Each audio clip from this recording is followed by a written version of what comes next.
Merci, Monsieur le Président. Monsieur le Président, Mesdames et Messieurs les membres du Conseil, Mesdames et Messieurs, je voudrais commencer par présenter les regrets des ministres des Affaires étrangères de la Confédération des États du Sahel en raison de contraintes d'agenda. J'ai donc l'insigne honneur de prendre la parole en leur nom. Je tiens ensuite à saluer le leadership de Son Excellence le Président Julius Maada Bio, Président de la République de Sierra Leone et Président du Conseil de sécurité, à l'origine de cette initiative sur la relance de la coopération régionale dans la lutte contre le terrorisme en Afrique de l'Ouest et au Sahel.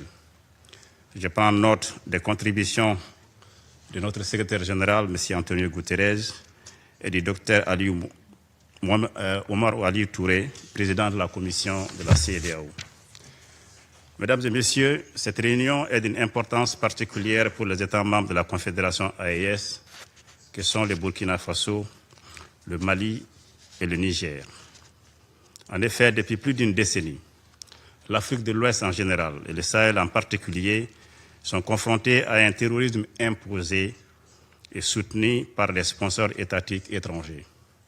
Nos populations, y compris les femmes et les enfants, sont lâchement assassinés ou soumises à des violences indicibles ou contraintes à l'exil ou tout simplement privées d'accès aux services sociaux essentiels. Cette violence abjecte n'épargne ni les écoles ni les centres de santé. Et comme ils ne peuvent plus faire face à nos vaillantes forces de défense et de sécurité, les groupes criminels sont aujourd'hui réduits à un terrorisme économique qui consiste à s'attaquer aux infrastructures civiles et à des axes de ravitaillement. Pour mettre fin à cette crise transnationale organisée et pour créer les conditions de développement durable au profit des populations sahéliennes, des excellences le capitaine Ibrahim Traoré, président du Faso, chef de l'État, le général d'armée Assimi Goïta, président de la transition du Mali, chef de l'État, et le général d'armée Abdourahmane Tchani, président de la République du Niger, chef de l'État, ont décidé en toute souveraineté de prendre leur destin en main et de créer la Confédération AES afin de mutualiser leurs efforts, les efforts des trois pays dans les domaines de la défense, du développement et de la diplomatie. C'est ainsi que dans le domaine de la défense, les forces de défense et de sécurité de la Confédération des États du Sahel combattent ensemble, courageusement et sans relâche, les organisations criminelles et obscurantistes. Je voudrais ici rendre un hommage particulièrement appuyé à nos forces confédérales pour les sacrifices qu'elles consentent au quotidien pour la sécurisation de nos territoires, de nos populations et de leurs biens. Cependant, je tiens à souligner que la lutte contre le terrorisme est et doit rester une lutte régionale et internationale, notamment dans le contexte de l'expansion de la menace terroristes en Afrique de l'Ouest et ailleurs. Nous sommes donc entièrement disposés à la coopération avec les États de la région et l'ensemble des partenaires qui le souhaitent, bien évidemment dans le respect strict de la souveraineté de nos États, de nos choix stratégiques et de nos choix de partenaires et des intérêts de nos populations. Ainsi, concernant les initiatives régionales de coordination de lutte contre le terrorisme, il est essentiel de reconstruire la confiance entre les parties prenantes de la région en Afrique de l'Ouest. Il est notamment primordial que les États de la région Afrique de l'Ouest aient une compréhension commune de la menace terroriste et des réponses partagées à y apporter.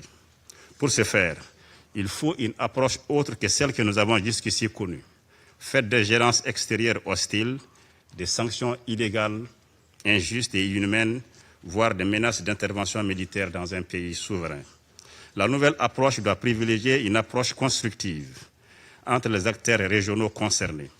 C'est un préalable à toute initiative de coopération et de coordination régionale dans la lutte contre le terrorisme dans notre espace commun, en particulier dans le cadre du partage des renseignements. S'agissant de la coopération internationale dans la lutte contre le terrorisme, il y a lieu de souligner le rôle essentiel attendu du Conseil de sécurité, du secrétaire général et des autres mécanismes dédiés des Nations unies. À ce niveau également, l'approche doit être revue et adaptée.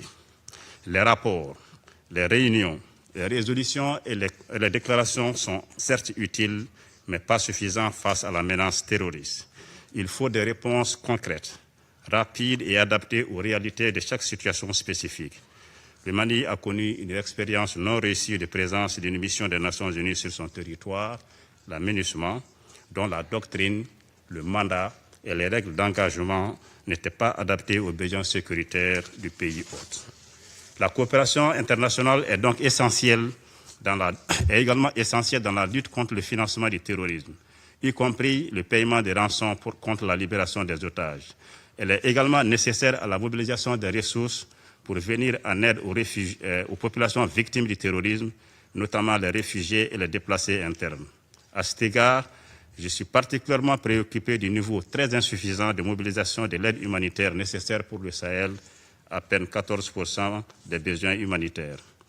Je ne saurais terminer sans dénoncer avec force le terrorisme médiatique quotidien dont nos populations et nos pays sont victimes de la part d'une certaine presse militante, revancharde et nostalgique d'une hégémonie géopolitique.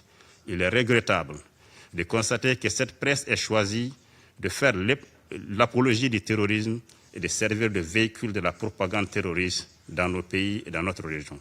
Pour conclure, je voudrais ici rendre hommage à toutes les victimes du terrorisme, sahéliennes comme étrangères, civiles comme militaires, avec une pensée particulière pour ma compatriote Mariam Cissé, lâchement assassinée ce mois par des hordes terroristes.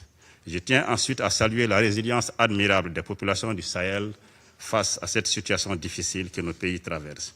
Je réaffirme la détermination sans faille des États membres de la Confédération AES à lutter contre le terrorisme et l'extrémisme violent dans notre espace commun. Je vous remercie.